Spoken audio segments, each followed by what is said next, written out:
Alors, c'est maintenant le moment d'ouvrir la table ronde. Dominique Legrand de N2V, Stéphane Gendric d'Idemia et Alain Ferbach de la start-up sophipolitaine, puisqu'on m'a rappelé le terme il y a très peu de temps, Viletix. Alors, Dominique Legrand, je voudrais commencer par vous et vous poser la question par rapport à l'action de la N2V. Aujourd'hui, la question des Smart Cities est une question essentielle, notamment dans la notion de gouvernance et bien entendu de quelle sécurité pour les Smart Cities demain. Nos territoires vont connaître une évolution considérable. Avec la Smart Building Alliance, vous vous êtes récemment rapprochés pour mieux appréhender ce défi des Smart Cities, des Smart Territoires, et vous avez publié il y a quelque temps un livret sur les territoires intelligents et de confiance. Alors selon vous, quels seront les territoires de demain? Comment ils vont évoluer tant sur le plan de la technologie, de la gouvernance ou de l'aspect juridique?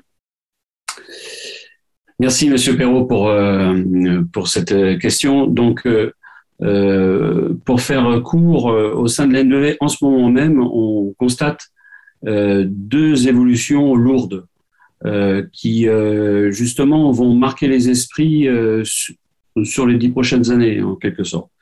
Je sors de Porte de Versailles, où se tient le salon IBS sur Smart City et Smart Grid. Et j'étais également dans une table ronde où on discutait de tout cela. Ces deux tendances lourdes sont les suivantes. La première, c'est la taille des projets. Il n'existe plus, ou mal, ou faut peut-être les éviter, des petits projets de vidéoprotection avec une commune de 3000 habitants qui installe 14 caméras, un petit enregistreur, etc. On voit bien qu'on ne peut pas accéder aux technologies décrites ici avec de l'intelligence artificielle, parce qu'on sait faire marcher beaucoup de choses, mais on comprend bien qu'il y a un niveau de compétences requis qui est assez important. Donc ça, c'est le premier point. Il faut concentrer les projets, donc soit à l'échelle de grosses villes, bien sûr, mais aussi de métropoles pour agglomérer les collectivités voisines de cette grosse ville. Mais également, et plus récemment, grâce à l'article 42 de la loi de sécurité globale, y compris des départements qui s'engagent aujourd'hui sur des déploiements massifs, notamment dans les territoires ruraux, où on va pouvoir imaginer sur 300 ou 500 communes d'un département un gros PC vidéo, on ne peut pas appeler CSU, mais un gros CSU départemental, en quelque sorte, avec toutes les briques de compétences, bien sûr d'intelligence artificielle, mais aussi des enjeux cyber et donc de respect de RGPD et j'en passe, pour que n'importe quelle collectivité, quelle que soit sa taille, et surtout les tailles rurales, puissent accéder à toutes ces technologies et qu'il n'y ait pas de rupture ou de fracture, je dirais, de sécurité dans ces territoires. On a un risque, effectivement, d'avoir de l'IA excessivement avancée sur des hyper-centres-villes et rien autour. Donc ça, là, je tire mon chapeau à Jean-Michel Fauvergue et Alice Toureau qui ont bien bataillé pour faire passer cet article 42. Je vous invite, bien sûr, à le lire. Donc, pour des syndicats d'électrification, pour des départements, des syndicats mixtes ouverts, etc., ils ont désormais la possibilité non seulement de déployer, de proposer des services, etc., mais aussi de visionner, donc d'apporter des services. La deuxième information que je voulais apporter ici, au sein de l'N2V, on a monté un petit groupe de travail pour dénombrer ces usages. Parce qu'on dit souvent, il y a beaucoup d'usages, et on m'a posé la question à quelques reprises, mais est-ce que vous avez listé? Et donc là, je crois qu'on est en ce moment tous en train de travailler sur des listings exhaustifs. Et là, je remercie le préfet Vedel d'avoir affiché les slides sur la notion de risque associée à chaque usage, qui est plus ou moins simple à déployer. Et bien, au sein de ce groupe de travail, la N2V a dénombré 180 usages. C'est pas du tout une copie qui est terminée, peut-être qu'on en aura 300 dans quelques temps, mais 180 pour marquer les esprits quand même. Sous-entendu, on n'est pas en train de parler de 7 ou 8 logiciels ou filtres pour dire ça court trop vite, il y a une voiture comme ci, une plaque, et puis j'ai terminé. C'est-à-dire qu'on va vers un monde de l'usage fort. Et le dernier point, la deuxième tendance lourde finalement que l'on constate, donc outre cette taille de projet où justement on a des projets de plus en plus gros pour mettre en place tous ces dispositifs, eh bien c'est invité en tour de table dans toutes les réunions à laquelle on participe, c'est inviter la notion de soutenable, de durable, d'écologique, de vert, tous ces termes étant plus ou moins synonymes, on appréciera celui que vous souhaitez. Mais hier, on parlait du socle de la Safe City ou des territoires sécurisés et en extension, la partie Smart City. Et avec ça, on avait tout dit. Eh bien, aujourd'hui s'invite la Sustainable City, la partie encore au-dessus peut-être, parce qu'il ne faudra plus seulement être smart, avoir des services XY, etc. Mais nos enfants vont nous rappeler à l'ordre que si ce qu'on est en train de déployer nécessite des liens à 10 gigabits par seconde qui réchauffent la planète, l'impact CO2, personne n'y pensait dans tous nos métiers. Et là, effectivement, on est rattrapé dans tous les groupes de travail que l'on anime en ce moment par cette notion de soutenable. Donc, des gros projets, mais qui doivent entrer dans un cadre, un horizon lointain, 10 ans, 20 ans, 50 ans, mais où le soutenable doit être, y compris dans les appels d'offres, ce qui n'est pas du tout le cas aujourd'hui, intégré dans la réflexion globale. Donc, tout ce qui vient d'être dit jusqu'à l'instant, bien évidemment, j'y souscris à 100%, mais avec cette petite musique qui arrive de manière de plus en plus soutenue, qu'il va falloir effectivement respecter la planète dans tous ces travaux. Merci pour cette réponse qui effectivement montre que l'objectif n'est pas simplement d'être smart, mais ça va un peu plus loin. Alors je voudrais me retourner vers vous, Stéphane, et la vision d'IDEMIA, hein, je l'ai dit, hein, un des leaders internationaux dans le domaine de l'identité numérique, dans le domaine de la biométrie. Comment voyez-vous, vous, dans cette évolution des villes numériques, des territoires connectés, la question de la protection des populations dans des espaces comme ça aussi connectés? Donc d'abord bonsoir et merci de m'avoir invité. Donc ce qui a été rappelé, c'est que les techniques d'analyse vidéo donnent accès à de nombreuses fonctionnalités, dont certaines sont déjà connues et certaines restent encore à explorer. Par contre, la protection de la population, c'est l'une des missions fondamentales de l'État et c'est lui qui définit la politique en la matière. Les industriels comme IDEMIA sont là pour développer des solutions qui permettent la mise en application de la politique décidée par le gouvernement et le Parlement, dans le respect de la réglementation en vigueur. Donc, côté industriel, ça correspond à s'assurer que les solutions développées sont performantes, non biaisées et qu'elles correspondent bien aux besoins des utilisateurs. Cela est exprimé à travers des dispositions réglementaires lorsqu'il s'agit de gouvernement. Il faut ensuite que l'on propose des solutions pour protéger les données personnelles et protéger l'accès à ces données. Donc, sur la partie algorithmique, ça passe par des évaluations rigoureuses des performances, si possible par des tiers indépendants des industriels. Aujourd'hui, sur la reconnaissance faciale, par exemple, c'est essentiellement le NIST américain qui évalue les algorithmes de reconnaissance faciale. Il faudrait se poser la question d'être autonome en Europe pour évaluer les technologies d'intelligence artificielle et de reconnaissance faciale en particulier. Sur la protection des données, cela passe par des techniques de cryptographie et de gestion des droits d'accès. Aujourd'hui, de plus en plus, on privilégie les solutions où les données personnelles sont détenues uniquement par le citoyen, dans un document ou dans un smartphone. L'industriel peut de surcroît apporter des solutions qui garantissent qu'il n'y aura pas de détournement de la finalité. C'est-à-dire que les solutions qui seront déployées dans telle ou telle application ne pourraient pas être utilisées à d'autres usages que ceux pour lesquels ils ont été prédéfinis. Donc, par rapport à tout ça, la future législation européenne sur l'intelligence artificielle devrait permettre de concilier le respect des droits fondamentaux et le soutien à l'innovation et aux avancées technologiques. Et alors, peut-être une question annexe. Est-ce que vous avez des solutions déployées à l'international qui pourraient nous laisser présager de ce que seraient les villes connectées de demain? Au niveau je crois qu'à Singapour, vous avez des applications en matière de contrôle, je crois, des frontières, non? Alors, sur le contrôle aux frontières, effectivement, on est passé de la simple porte d'accès dans un aéroport à la fluidification complète du flux des passagers dans l'aéroport. Donc, le passager, il est enregistré avec son passeport au moment où il entre dans l'aéroport, et puis après, à toutes les étapes de son voyage à l'intérieur de l'aéroport, on essaie de fluidifier, faire qu'il n'y ait pas que ce soit tout en étant sécurisé, que ce soit le plus fluide possible, jusqu'à l'embarquement et la montée dans l'avion. Donc effectivement, les avancées technologiques aujourd'hui, elles sont dans cet équilibre entre simplifier l'utilisation pour le passager et puis garantir la protection de l'utilisateur. Dans le cas de la protection des aéroports, on a vraiment la donnée biométrique qui est attachée, enfin, qui est dans le passeport du passager. Et il n'y a pas de base de données centrale qui permet de faire cela. Donc, on peut déployer des solutions où les données personnelles sont complètement protégées tout en fluidifiant et en garantissant la sécurité à l'intérieur de l'aéroport. Je crois que vous soulignez effectivement un point essentiel qui est celui de l'équilibre entre la fluidité, c'est aussi un enjeu de sécurité, c'est-à-dire que l'agglomération de personnes est un problème où potentiellement il pourrait y avoir des difficultés sécuritaires.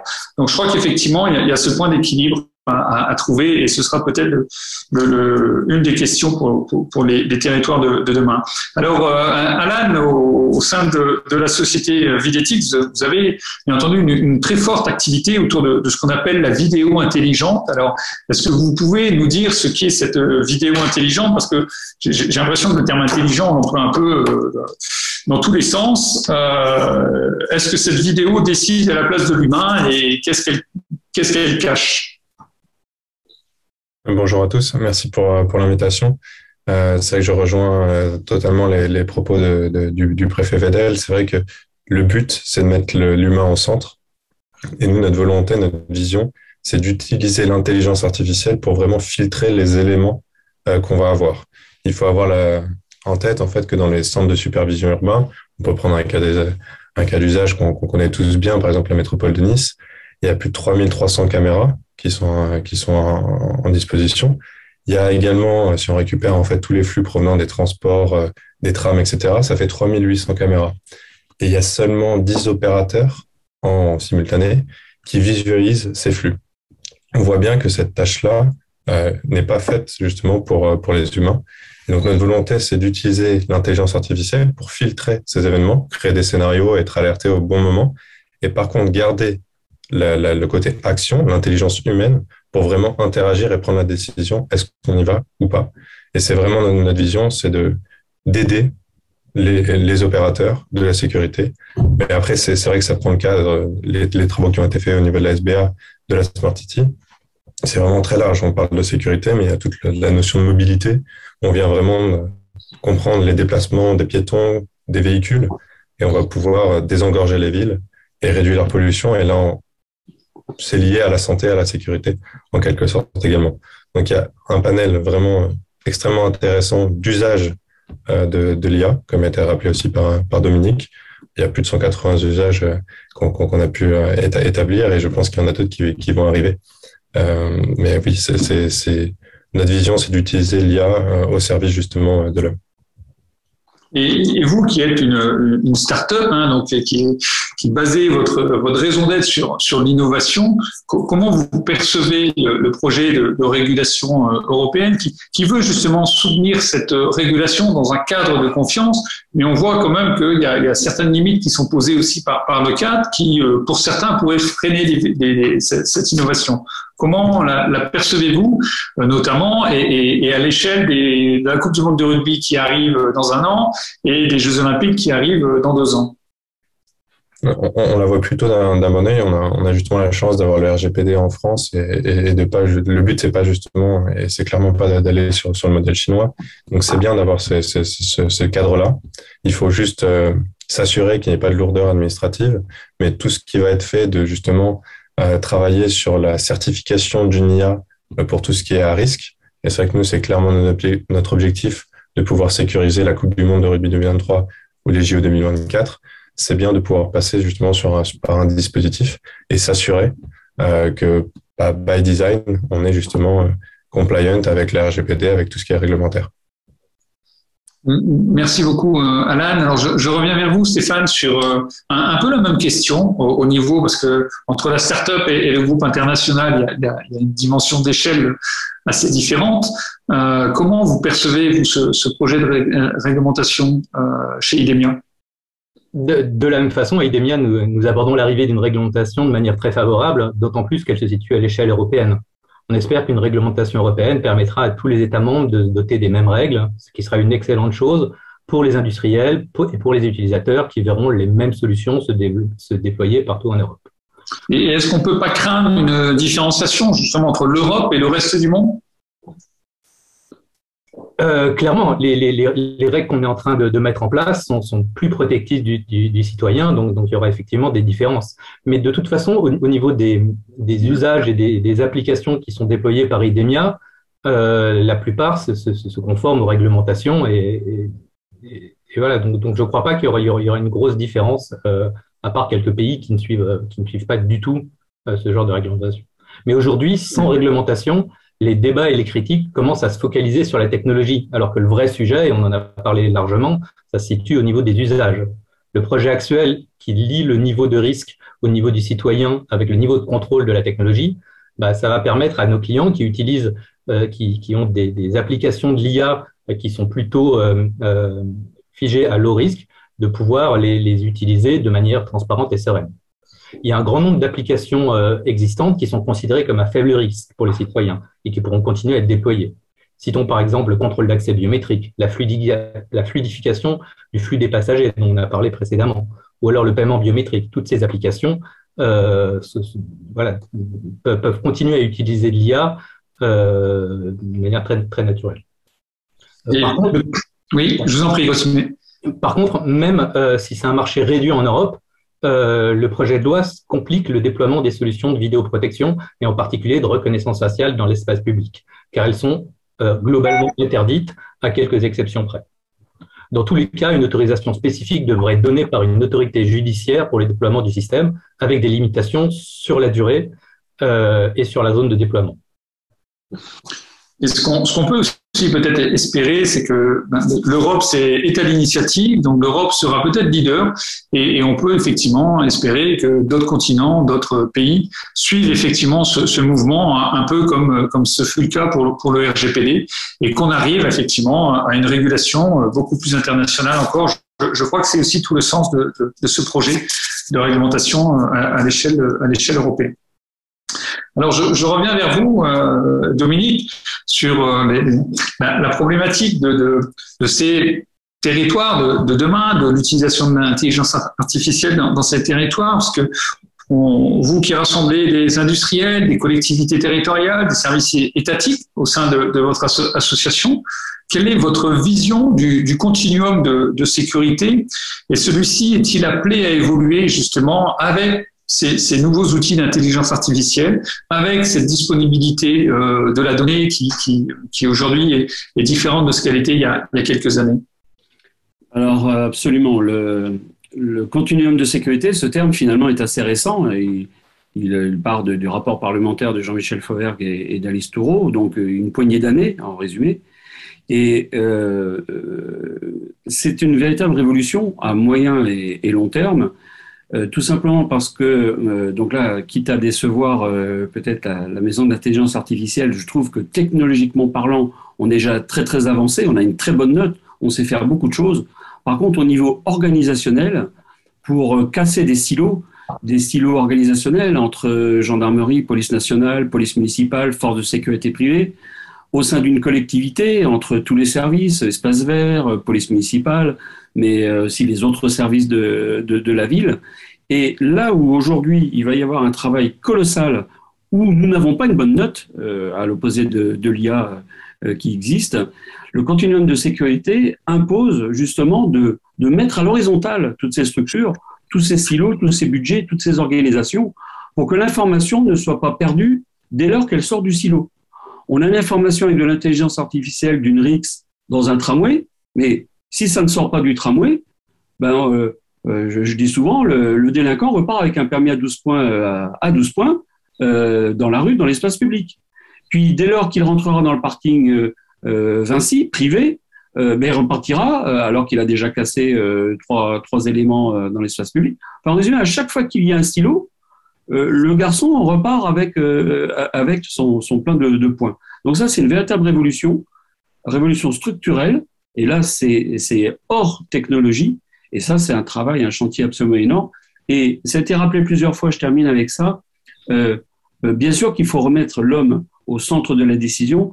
Là, ce que j'explique finalement, c'est qu'on souhaite travailler en temps réel et quel que soit le silo, donc être de plus en plus efficace en horizontal et en profondeur en vertical. Et on a un petit outil à N2V qu'on appelle tout simplement le 1, 2, 3, 4.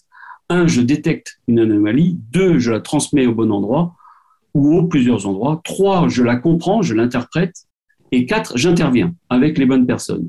Eh bien, ce petit outil, vous pouvez le conserver en mémoire. L'intelligence artificielle va bien sûr agir sur le 1. Je détecte une RIX dans une rame de RER A dans un parking, quelque part. Si je ne transmets pas l'information, l'IA tombe à la poubelle. Ça pourra servir pour l'élucidation, mais on a perdu la substantifique moelle pour une intervention. Donc 2, je transmets. 3, les opérateurs. Et là, finalement, on voit bien que l'IA est enfoncée immédiatement, puisque l'information arrive, c'est un événement, et c'est à l'opérateur, avec sa pleine intelligence, sa pleine connaissance du terrain et de type de délinquance qu'il est en train de constater, de prendre les bonnes décisions.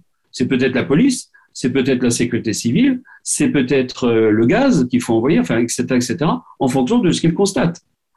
Et ça, seul l'humain, objectivement, pourra le faire sérieusement. Et puis le 4, c'est l'intervention. Et l'intervention, elle devrait être rapide, correctement dimensionnée, etc. Et là aussi, il y a encore du travail. Et vous voyez qu'en simplement décomposant 1, 2, 3, 4, un événement anormal, l'IA va intervenir un petit peu partout, mais l'humain va consolider toutes ces étapes une par une pour avoir une intervention effective et en temps réel.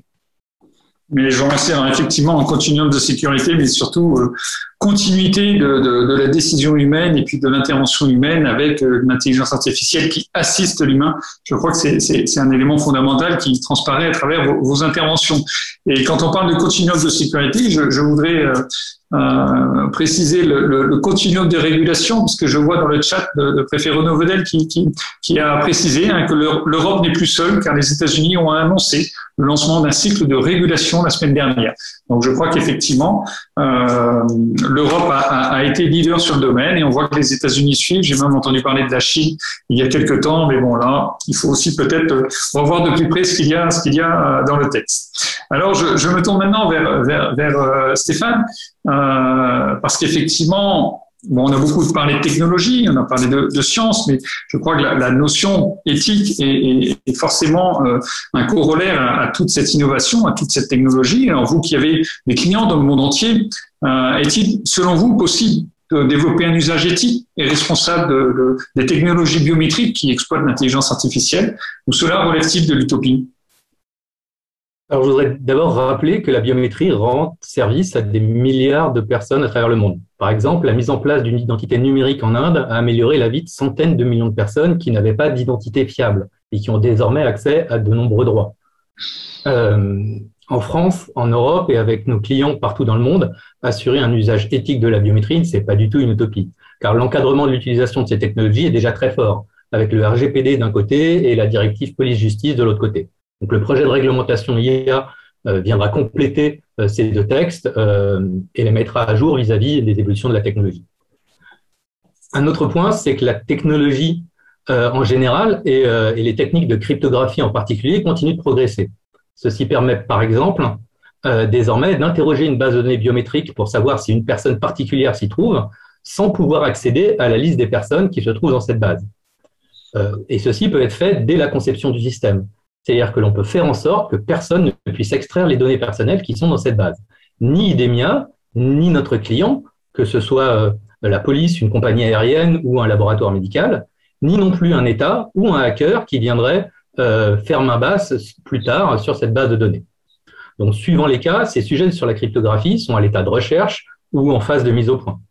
Côté recherche, je vais l'a effectivement montré, l'écosystème nous soutient énormément, avec des projets de l'Agence nationale de la recherche et des grands projets européens qui financent partiellement ce type de travaux.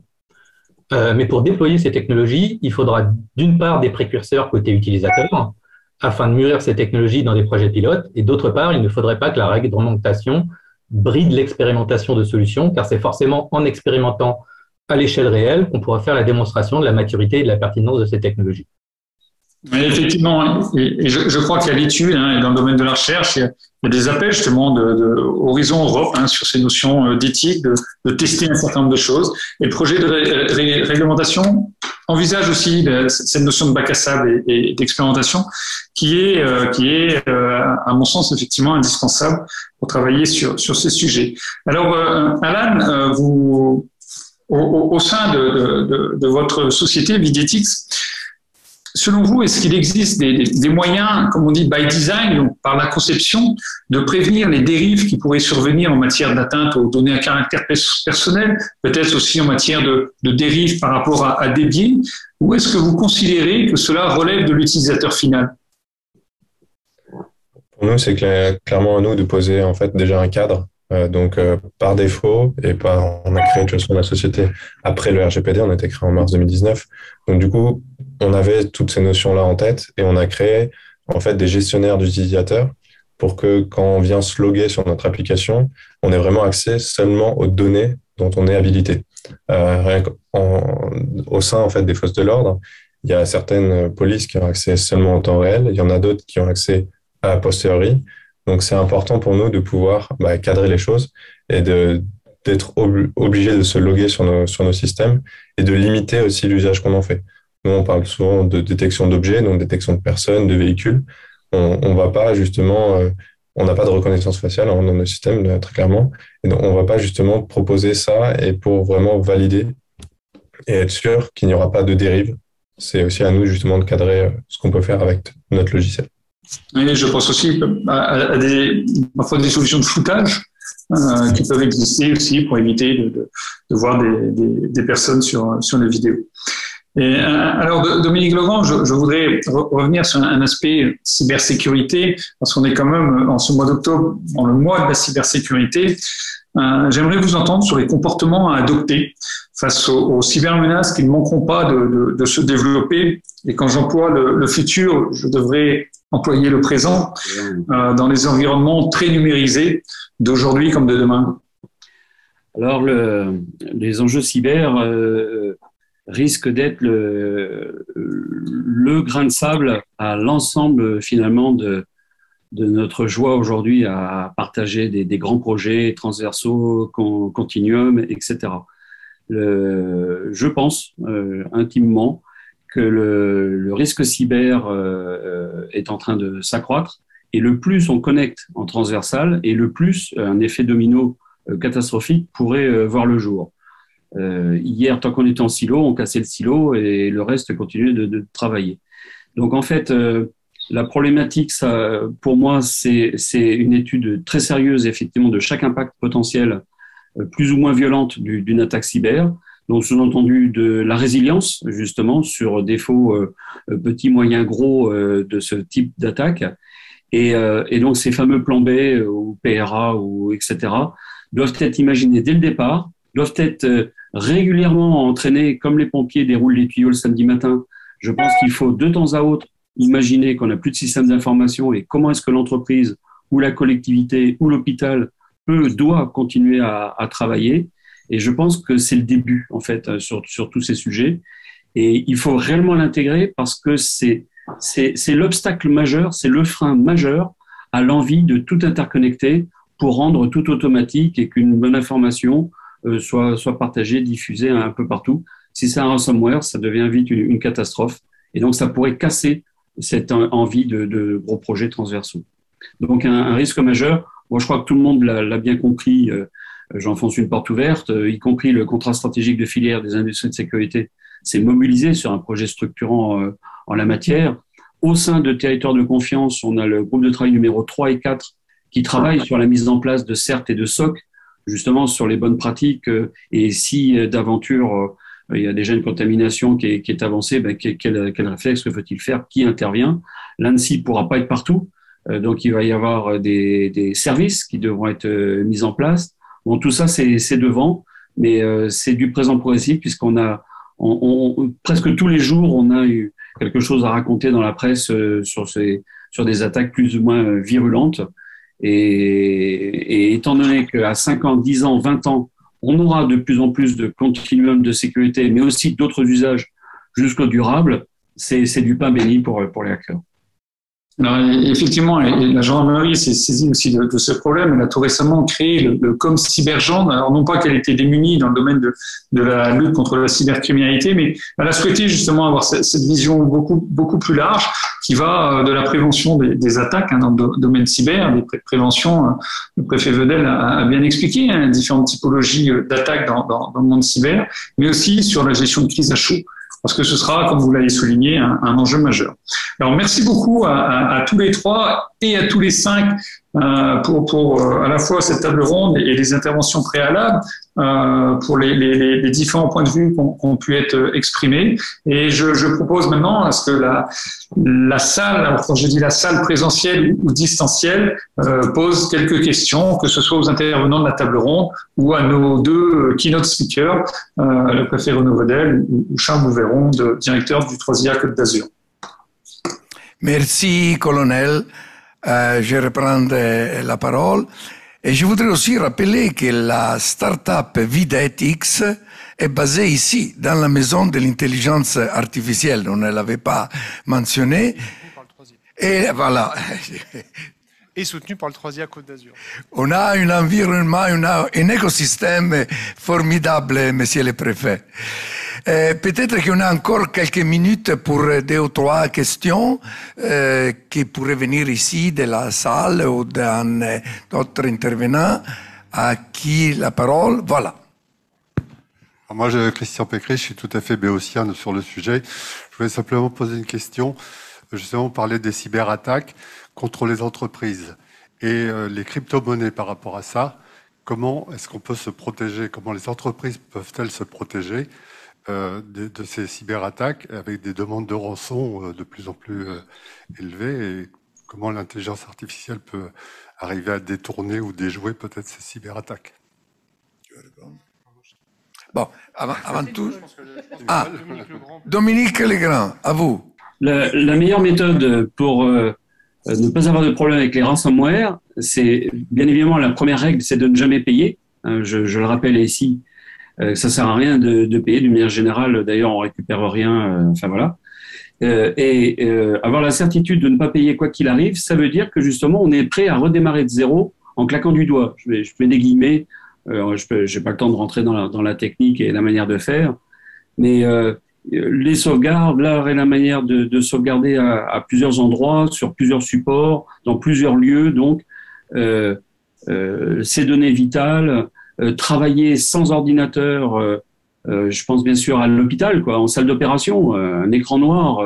Lorsque vous êtes sous le bistouri du chirurgien, bon, le dossier du patient qui s'éteint, il faut qu'il continue. Donc, il faut imaginer tout cela. Et le ransomware, si effectivement à un moment donné on est amené à payer, etc., c'est qu'en amont quelque chose n'a pas été bien préparé. Alors, je ne sais pas si j'ai bien répondu à la question. Est-ce que vous êtes satisfait, monsieur? Une autre question? C'est parce qu'il y a de plus en plus... Enfin, j'ai entendu ça l'autre jour sur une chaîne spécialisée dans le business, pour ne pas les citer, BFM Business, où des entreprises commencent à créer un compte de crypto-monnaie, oui, de manière à pas prévenir, mais disons être à même de pouvoir payer. Alors comment se fait-il que ces crypto-monnaies dont tout le monde parle, mais qu'on laisse un peu s'organiser à l'échelle planétaire, même au niveau des États, comme le Salvador, où on ne peut plus payer son pain autrement qu'avec de la crypto-monnaie. Ça, c'est un sujet, je pense... c'est un très bon sujet, et on y prend des notes pour faire peut-être à 2022 une conférence avec des experts qui seront les spécialistes des crypto-monnaies. Ça veut dire qu'on est prêt à payer, je me permets d'insister, et je pense qu'il faut sauter de l'idée d'avoir envie de payer. C'est-à-dire que si on est prêt à payer, ça veut dire qu'on n'a pas préparé quelque chose. Si un autre intervenant souhaite rebondir sur ce que je viens d'évoquer, pour moi, ce n'est pas la bonne voie, mais je peux me tromper. Il ne faut pas payer les délinquants. Ça tombe sous le sens. Bon, si il y a une autre question. Oui, madame. Je suis encore plus béotienne que l'intervenant précédent, mais je me pose 3 questions. Vraiment, j'ai l'impression de débarquer sur une planète inconnue. Et je me dis, mais est-ce que je suis la seule dans ce cas? Ou est-ce qu'il y a un tel gap de culture entre ceux comme vous qui savez de quoi vous parlez et les autres que j'en suis un petit peu, comment dirais-je, c'est un vertige. Alors j'ai deux petites questions. La première, c'est sur le droit. La compatibilité de l'évolution du droit français, du droit pénal, civil, des affaires commerciales, etc., et des éventuelles délinquances dans le monde de l'intelligence artificielle. Comment on fait quand on est aujourd'hui un juriste pour se mettre à jour, comprendre et dominer, qualifier des délits, pouvoir mesurer les peines qui sont assorties? Ça me paraît quelque chose de fantastique. C'est ma première question. La deuxième, c'est sur la formation. Alors, indépendamment du grand public qui rame comme il peut pour comprendre, ceux qui sont les futurs acteurs qu'il faut former. Donc, ça suppose qu'on ait des enseignants qui en savent déjà beaucoup plus pour transmettre. Alors, comment ça fonctionne dans ce système-là? Merci. Merci beaucoup. Je passerai la parole à Charles, mais je vous remercie parce que vous me donnez la possibilité d'expliquer pourquoi on est ici, pourquoi on a créé la Maison de l'intelligence artificielle, pourquoi on a créé l'Institut Europia pour faire des conférences. C'est avant tout sensibiliser les grands publics sur les enjeux de l'IA. Vous dites il y a un gap, on le sait, mais un gap, c'est pour nous tous. C'est la raison pour laquelle on fait ces conférences. On veut aller vers le grand public et faire comprendre les grands enjeux de l'intelligence artificielle. Sur la partie de l'éducation, vous avez tout à fait raison. Il faut partir des professeurs parce que c'est de là qu'après on peut arriver aux jeunes filles, comme je disais avant. Mais je pense qu'au moins ici, à la Maison de l'intelligence artificielle, on a créé un modèle. Et moi, je me réfère surtout au préfet Vedel pour lui faire voir, pour lui faire connaître mieux les modèles qu'on a créés à la Maison de l'intelligence artificielle, en coopération avec les 3IA, en coopération avec la Université de la Côte d'Azur, que c'est quelque chose que je considère unique aujourd'hui en France et qui pourrait être suivi par d'autres, mais qu'il faut être soutenu. Ça, c'est important. Et que je pense devrait être partie de la stratégie nationale pour le développement de l'intelligence artificielle. Pour la partie des droits, je me réfère à Charles Bouiveron. Merci pour la question. Alors, c'est vrai que d'abord pour dire que ce qui est formidable ici dans notre territoire, c'est effectivement d'avoir ces acteurs qui sont complémentaires. L'université, la recherche ne peut pas être présente partout, notamment auprès des jeunes publics ou des publics qui sont plus âgés. Et c'est vrai que c'est formidable d'avoir l'Institut Europia pour la version vraiment grand public, la Maison de l'intelligence artificielle pour la version jeune public. Et c'est vrai qu'on essaye de faire tout ça en très bonne collaboration, en fournissant du matériel, en participant conjointement, en organisant ces conférences. Et c'est vrai que moi, ça me fait vraiment chaud au cœur aujourd'hui de voir des gens comme vous, madame, qui passez le pas et qui vous voulez vous renseigner. Et clairement, sachez que voilà, l'ensemble des acteurs de l'État vont tenter de répondre à ces questionnements et ces questions sur la formation. C'est vrai que sur la formation, je le disais en préambule, hein, il y a un enjeu qui est très important. On déclenche beaucoup de nouvelles formations, que ça soit auprès, donc en tout cas c'est vrai que à l'Institut 3IA, auprès des praticiens hospitaliers, on a un diplôme d'université IA et santé qui démarre là ce mois-ci. On a aussi des formations avec des entreprises, et c'est vrai que les prochaines actions, et qu'on est en train de discuter avec le rectorat, c'est effectivement la formation des enseignants, et notamment des enseignants du secondaire et des collèges, pour pouvoir effectivement avoir un public jeune qui sera effectivement acculturé et qui aura cette envie d'aller sur ces technologies. Pour les publics plus âgés, je veux dire aussi que l'Université Côte d'Azur et la métropole de Nice ont lancé un nouveau programme qui est à destination des seniors, qui leur permet de venir avec un forfait très simple, de venir assister à tous les cours qu'ils souhaitent pour une inscription unique sur l'ensemble des cours de l'université, des cours magistraux. Et notamment, on a des cours à la faculté de droit, et donc notamment qui sont assurés par une chaire 3IA, Madame Marina Teller pour ne pas la citer, qui offre des cours sur ces questions de droit de l'IA, où effectivement il y a des enjeux qui sont importants. Juste pour aller très très très loin, mais pour que tout le monde se rende compte que avoir les éléments, les objets clés de l'IA seront très importants dans un futur peut-être lointain, mais il y a des juristes qui commencent à penser à une législation qui serait faite par l'IA, et pourquoi pas aller jusqu'à un gouvernement qui serait piloté par une IA. Des questions qui se posent, des choses que moi, en tant que citoyen, j'ignorais, mais c'est vrai que, par exemple, toute la jurisprudence, j'imaginais que c'était quelque chose d'une remontée exhaustive de l'ensemble des décisions de justice. Ça n'est pas le cas. C'est fait par des hommes qui choisissent un certain nombre de textes qui leur semblent utiles. On peut imaginer qu'il puisse y avoir des erreurs à ce niveau sur la jurisprudence, sur les choix qui ont été faits.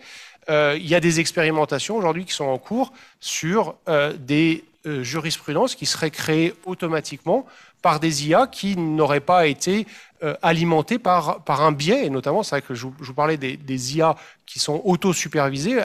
Au moins, elles ont l'avantage de juste faire émerger des textes qui après pourront être choisis par des experts, mais dans une approche qui est pas entachée par des biais. Donc oui, il y a beaucoup de questions sur les aspects de droit, de l'IA. Il y a beaucoup d'experts qui s'y penchent. Et effectivement, c'est des problématiques qui sont très importantes. Et juste pour reprendre une phrase que vous avez mentionnée, il n'y a pas de délit dans l'IA aujourd'hui. L'IA est vraiment juste une technologie comme un couteau suisse, si vous voulez, assez puissant. Donc c'est vrai qu'il faut réfléchir. C'est vrai que par contre, voilà, ces outils peuvent être mal utilisés, et c'est pour ça qu'il y a des questionnements, des raisons de légiférer.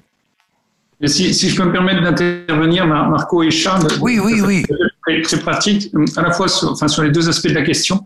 En termes de droit, en fait, tout le challenge pour l'aspect juridique, c'est parce qu'il travaille a posteriori, la technologie ira toujours plus vite. Pour autant, le challenge du droit, c'est d'être capable de qualifier des infractions de la façon la plus générique possible, de façon à ce qu'elles soient pérennes dans le temps.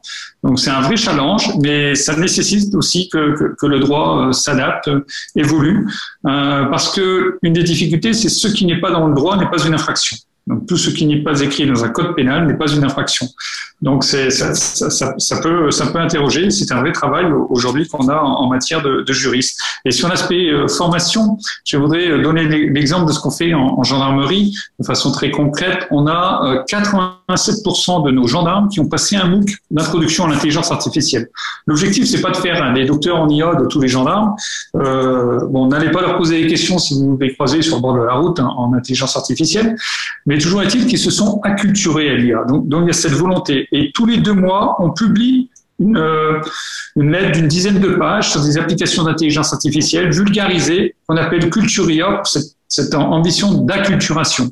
On a un volet formation de l'encadrement à l'intelligence artificielle et à ce qu'on peut appeler, on pourrait débattre du terme, mais à la décision augmentée, c'est-à-dire comment le chef de demain va pouvoir prendre une décision avec tout ce que peut lui apporter l'IA. Il faut surtout pas s'écarter de ce que peut apporter l'IA, parce que c'est vraiment des opportunités extrêmement riches. Et ça, donc on forme l'encadrement à mieux appréhender ça. Et puis on a créé une chaire IA et sécurité pour aussi permettre un accès à des formations doctorales pour certains de nos gendarmes qui puissent suivre effectivement ces formations. Moi, c'est le cas. Je suis docteur en intelligence artificielle et on a quelques gendarmes qui ont suivi ce type de formation. Donc, il faut vraiment qu'on soit sur une formation étagée de façon à ce que on soit capable d'expliquer à la représentation nationale nos systèmes d'IA. On nous dit qu'ils sont pas explicables, mais en réalité, et je remercie Charles d'avoir mis les formules, c'est mathématique et c'est souvent largement explicable, mais c'est très, très difficile à comprendre. Mais c'est pas parce que c'est difficile à comprendre que c'est pas explicable. Et donc ça, c'est quelque chose qu'il faut aussi réussir à appréhender. Monsieur le préfet, je pense que vous voulez dire quelque chose. Oui, moi je dirais qu'effectivement, quand on est sur les matières numériques, on voit que le cycle technologique s'est raccourci, c'est accéléré.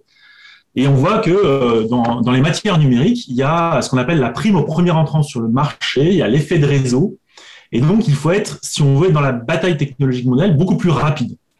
Et il y a un petit décalage avec le mode habituel d'élaboration du droit qui est plutôt, je dirais, par la doctrine a posteriori à l'occasion des affaires. Et donc, ça veut dire qu'il va falloir aussi que les juristes, y compris ceux qui font la doctrine, la jurisprudence, soient capables d'être un peu plus proactifs. Et notamment, on a plus de liberté avec le RGPD, ce qui fait que désormais, chaque porteur de projet, chaque entreprise fait son dossier, etc. Mais si du coup, on ne consolide pas cette information générale, elle est perdue. Et donc, il va falloir aller plus rapide. Et donc, c'est pour ça que moi, je félicite les 3 IA. Et il va falloir aussi qu'ils travaillent davantage en réseau. Et il commence à y avoir des chaires sur droit et IA. Il y en a une à Grenoble, il y en a une à Toulouse. Et récemment, d'ailleurs, vendredi, j'étais à Saclay. Il y a une professeure de droit qui m'a donné son ouvrage sur droit et intelligence artificielle. Et il y a 15 auteurs, dont certains de la région PACA. Et donc, on voit que se constitue un réseau. Et donc, moi, je crois effectivement qu'il faut aujourd'hui hybrider. Et de la même manière qu'aujourd'hui, il y a des biologistes computationnels, des physiciens computationnels, il va falloir demain qu'il y ait des juristes du numérique et des juristes aussi qui utiliseront le numérique pour leur métier. Peut-être pas pour faire la loi ou gouverner, mais au minimum pour fouiller de l'information et au minimum pour voir s'ils ont pensé à tous les textes de loi sur un domaine particulier et pour compléter ce qui, ou même parfois pour avoir un regard sur ce qu'ils font, mais pas sans doute au point de les remplacer. Voilà. Grand merci. S'il n'y a pas d'autres questions, je voudrais revenir à ce que Madame a dit, qu'il nous fait comprendre qu'il faut arriver à combler les gaps desquels vous avez parlé. Et c'est la mission que nous on a et on continuera sur les différents thèmes, les crypto-monnaies, les droits. C'est une mission que nous, on a comme notre tâche et on veut l'accomplir. Je voudrais finir là en remerciant avant tout le colonel Perrault, parce que c'est merci à lui qu'on était capable d'arriver à voir les préfets Vedel, que je remercie vivement pour sa présence. Jusqu'à la fin, il était avec nous. Charles Buveron, qui est à sa maison, la maison d'Elia est la maison aussi de l'Université de la Côte d'Azur et les 3 IA, aussi les experts et le public qu'on a ici. Et je vous dis merci, à la prochaine. Bonne soirée.